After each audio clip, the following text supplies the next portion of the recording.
السلام علیکم ناظرین۔ آج ایک بندہ نے سوال کیا ہے کہ علماء کرام رہنمائی فرمائیں اس مسئلہ میں کہ زنا بالجبر میں زانی زانیہ پر کیا حکم ہے؟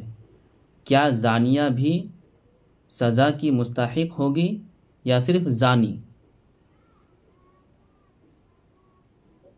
یعنی یہ سوال کرتے ہیں، اگر کسی عورت کے ساتھ اگر زبردستی زنا کر لیا جائے، بدسلوکی کر لیا جائے، تو کیا دونوں شریعت کے مطابق سزا کے مستحق ہوں گے؟ کیا دونوں کو سزا دی جائے گی؟ اس کے بارے میں یہ سوال کرتے ہیں۔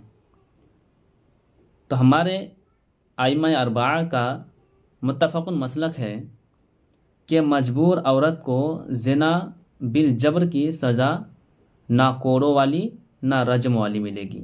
ہاں، مرد زانی کو سزا ملے گی، اس کو حد کا سامنا کرنا پڑے گا، جیسا کہ حدیث شریف میں ہے کہ حضرت وائل بن حجر سے روایت ہے، فرماتے ہیں کہ نبی کریم صلی اللہ علیہ وسلم کی ظاہری حیات میں ایک عورت مجبور کر دی گئی، یعنی کسی نے جبراً زنا کر لیا، تو حضور صلی اللہ علیہ وسلم نے عورت سے حد دفع فرما دی اور زنا کرنے والے پر حد قائم فرما دی۔ یہ مشکات المصابیح کی حدیث ہے، صفحہ نمبر 311 میں یہ حدیث موجود ہے۔ اور فقہ حنفی کی عظیم کتاب موطأ امام محمد میں ہے کہ امام مالک نے خبر دی ہمیں، جناب نافع نے بتایا کہ ایک غلام خمس میں آنے والے غلاموں اور لونڈیوں کا محافظ تھا۔ اس نے لونڈیوں میں سے ایک کے ساتھ زبردستی زنا کیا۔ اس پر حضرت عمر بن خطاب رضی اللہ تعالی عنہ نے کوڑوں کی سزا دی اور اسے جلا وطن کر دیا۔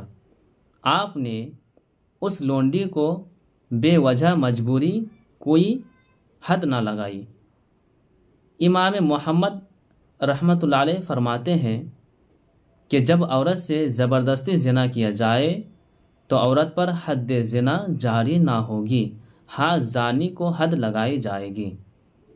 اور لکھتے ہیں مفتی احمد یار خان نعیمی رحمۃ اللہ تعالی فرماتے ہیں کہ زنا کار عورت کے شریعت میں دو نام ہیں، ایک زانیہ یعنی خوشی سے زنا کرانے والی، نمبر 2 میں ہے مزنیہ یعنی مجبوراً زنا کرانے والی، یعنی جس کے ساتھ زبردستی زنا کیا جائے مگر زنا کار مرد کا ایک ہی نام ہے، الزانی، اس لیے کہ شریعت نے عورت کو تو زنا میں مجبور جانا ہے مگر مرد کو مجبور نہیں مانا۔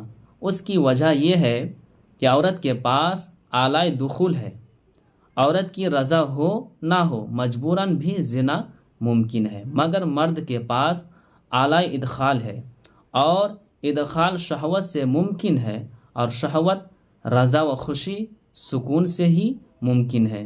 ذرہ بھر بے دلی، بے رغبتی، بے سکونی یا خوف غالب ہو تو شہوت نہیں آتی، اور شہوت نہیں تو ادخال ناممکن ہے۔ اسی لیے مرد کو زنا پر مجبور نہیں کیا جا سکتا، اسی لیے ہر زنا کار کو سزا ملے گی اور زانیہ کو بھی ملے گی مگر مزنیہ کو سزا نہ ملے گی۔